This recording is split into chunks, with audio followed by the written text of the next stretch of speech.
नमस्कार, मैं डॉक्टर रवि राय आप सभी दर्शकों का हार्दिक स्वागत करता हूं। प्रिय दर्शकों, आज हम चर्चा करने वाले हैं जन्म कुंडली में निर्मित होने वाले शकट योग का। सबसे पहले हम यह जानेंगे कि शकट योग निर्मित कैसे होता है। इसके बाद हम यह भी जानेंगे कि शकट योग भंग भी होता है क्या, और अगर शकट योग भंग होता है तो उसके क्या नियम हैं। और इसके बाद हम यह भी जानेंगे कि अगर आपकी जन्म कुंडली में शकट योग भंग नहीं हो रहा है तो उसके लिए आप क्या क्या उपाय कर सकते हैं जिससे कि आपका जीवन और बेहतर हो सके और उन्नत हो सके। तो देखिए, शास्त्र कहता है कि यदि जन्म कुंडली में चंद्रमा जहाँ स्थित है, हालांकि ये तो मैंने मेष लग्न की जन्म कुंडली ली है आपको समझाने के लिए, और मेष राशि है, चंद्रमा मेष राशि में स्थित है, तो चंद्रमा से अगर छठे, आठवें और 12वें भाव में देवगुरु बृहस्पति उपस्थित हों तो शकट योग होता है। अब कोई ज़रूरी नहीं है कि आपका चंद्रमा यहीं स्थित हो सकता है कि आपकी जन्म कुंडली में चंद्रमा यहाँ स्थित हो जाए। तो उस परिस्थिति में यदि देवगुरु या अगर यहाँ स्थित होते हैं तो भी शकट योग बनेगा, और अगर यहाँ स्थित होते हैं तो भी शकट योग बनेगा। शकट योग एक दुर्योग है क्योंकि चंद्रमा मन के कारक हैं और देवगुरु बृहस्पति ज्ञान और स्थिरता के कारक हैं। यानी उनके प्रभाव से जातक के अंदर ज्ञान आता है, एक ठहराव आता है, स्थिरता आती है, वह शांत चित्त होता है। तो जब चंद्रमा से देवगुरु का पोजीशन खराब होगा तो एक तो चंद्रमा मन का है तो जातक चंचल स्वभाव का होगा, और जब ज्ञान नहीं होगा तो भटकाव आएगा ही।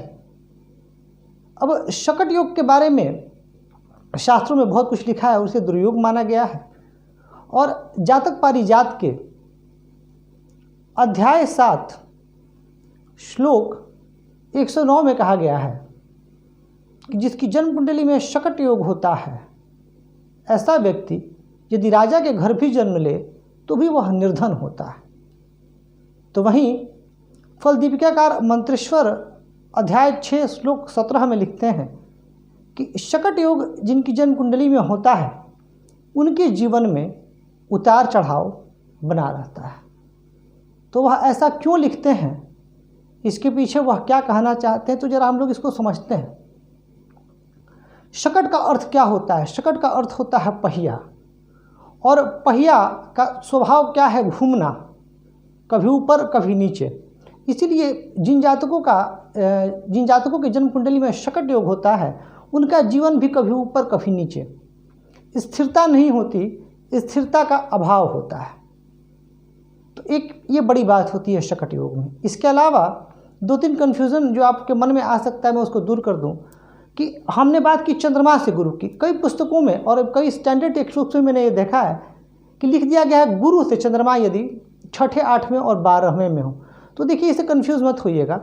अगर चंद्रमा से गुरु छठे होते तो स्वाभाविक सी बात है कि गुरु से चंद्रमा 8वें हो जाएंगे, और यदि चंद्रमा से गुरु 8वें होते हैं तो स्वाभाविक सी बात है कि गुरु से चंद्रमा छठे हो जाएंगे। हाँ, प्रॉब्लम तब आती है जब गुरु 12वें भाव में होते हैं, तो इस परिस्थिति में आपको चंद्रमा से 12वां भाव गिनना है। अब शकट योग में जिनका जन्म होता है वह उनका स्वभाव थोड़ा चिड़चिड़ा हो जाता है क्योंकि वह जीवन के उतार चढ़ाव को उन्होंने देखा होता है। इसके अलावा उनका मन सशंकित रहता है जीवन में आने वाले संकटों और भयों को लेकर के कि पता नहीं आगे क्या हो। थोड़े वो निराशावादी प्रवृत्ति के हो जाते हैं, आर्थिक मामलों में स्थिति डमाडोल रहती है, और ये सबको शक की निगाह से देखने लगते हैं क्योंकि जीवन में बहुत धोखा भी खा लेते हैं। अब शकट योग का तो आपने प्रभाव समझ लिया। अब जानते हैं कि जन्म कुंडली में शकट योग भंग कैसे होता है। तो देखिए, बड़ा सिंपल है। यदि जन्म कुंडली में गुरु केंद्र भावों में हो तब शकट योग भंग हो जाएगा, और गुरु मजबूत स्थिति में हो। जैसे एक उदाहरण देता हूँ।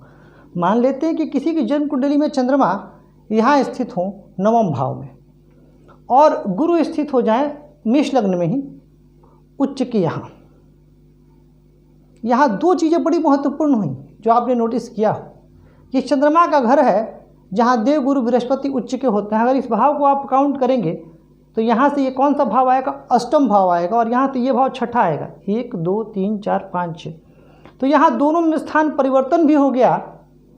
तो शकट योग बनने के बावजूद ये बहुत श्रेष्ठ योग है और शकट योग का कोई प्रभाव नहीं होगा।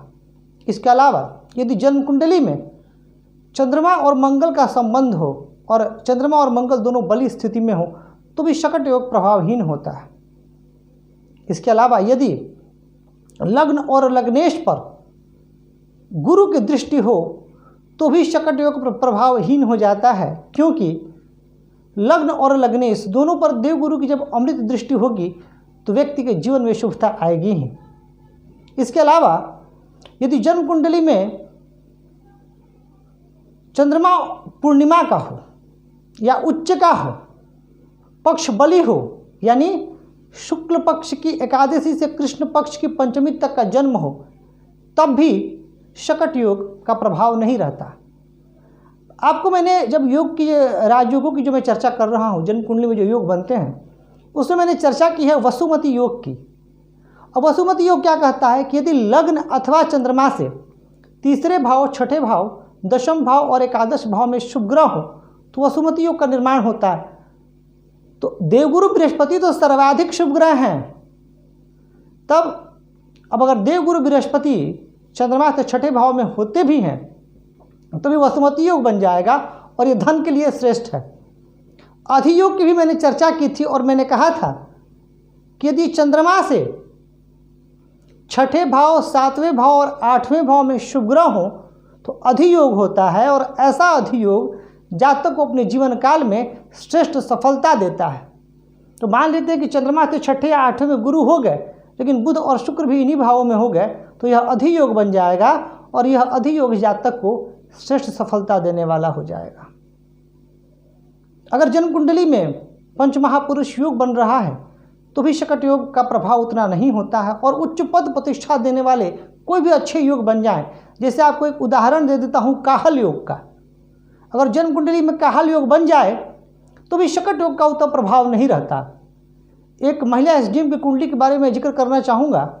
उनका चंद्रमा उनकी कन्या लग्न की कुंडली है और चंद्रमा उनके सप्तम भाव में, और देवगुरु बृहस्पति उनके कहाँ हैं, 12वें भाव में स्थित हैं देवगुरु बृहस्पति। यानी क्या संबंध बना, देखिए 1 2 3 4 5 6 छठे आठवें का संबंध बना, फिर भी उन्होंने अपने जीवन में उच्च पद को प्राप्त किया। तो हमेशा शकट योग से भयभीत हो जाना यह किसी समस्या का समाधान नहीं है। अब आइए हम लोग, अगर आपकी जन्म कुंडली में शकट योग है और ये जो मैंने भंग होने वाली जो तमाम बातें बताई वो अभी आपकी जन्म कुंडली में नहीं है, हालांकि ऐसा कम ही होता है, किसी न किसी तरीके से शकट योग भंग हो जाता है, तब आपको क्या करना है, आपको किन उपायों को करके अपने जीवन को बेहतर बनाना है। तो सबसे पहले देखिए, आपको चंद्रमा और गुरु दोनों को बलि करना है। तो चंद्रमा कैसे बलि होंगे, योग साधना और मेडिटेशन कीजिए, प्राणायाम कीजिए और शिव जी की पूजा कीजिए चंद्रमा के लिए। और गुरु के लिए आप भगवान विष्णु की शरण में जाइए, ओम नमो भगवते वासुदेवाय का जितना जाप हो सके कीजिए। हो सके तो गुरुवार के दिन व्रत रखें और पीले वस्त्र पहन करके भगवान श्री हरि विष्णु की आराधना करें, आपका कल्याण होगा। शकट योग को मैंने का जो शास्त्रों में कहा गया है और जो मैंने प्रैक्टिकल अनुभव किया है कि शकट योग बहुत बुरा रिजल्ट नहीं देता है। हमें इस योग को अच्छे से जानने की आवश्यकता है, क्योंकि अगर आप जन्म कुंडली देखेंगे, क्योंकि गुरु एक राशि पर लंबे समय तक रहते हैं और चंद्रमा हर 2.5 दिन पर अपनी राशि बदलते हैं, तो बहुत लोगों की जन्म कुंडली में शकट योग होने की संभावना बन जाएगी। लेकिन कहीं ना कहीं जन्म कुंडली में कुछ और राजयोग बन जाते हैं जिसकी वजह से शकट योग प्रभावहीन हो जाता है। तो प्रिय दर्शकों, ये था शकट योग और वह कैसे भंग होता है इस पर एक चर्चा। यदि आपके मन में कोई प्रश्न है ज्योतिष शास्त्र से संबंधित तो आप पूछ सकते हैं। और अभी हमने हाल में ही निःशुल्क जन्म कुंडली विश्लेषण कार्यक्रम का भी शुभारंभ किया है। तो यदि आप अपनी या अपनों की जन्म कुंडली विश्लेषण करवाना चाहते हैं तो आप अपना नाम, date of birth, place of birth और टाइम ऑफ बर्थ, ये सब चीज़ें चैनल के किसी वीडियो पर कमेंट के माध्यम से आप भेज सकते हैं। हम आपकी जन्म कुंडली का भी विश्लेषण करने का प्रयास अवश्य करेंगे। तो प्रिय दर्शकों, आज आपसे इजाज़त लेता हूँ। फिर ऐसे ही मुलाकात होगी और हम चर्चा करते रहेंगे ज्योतिष शास्त्र के तमाम इन राजयोगों पर, दुर्योगों पर और भावेशों के विभिन्न भाव में फल पर, जन्मकुंडली विश्लेषण पर तमाम ज्योतिषीय चर्चाएं चलती रहेंगी। धन्यवाद।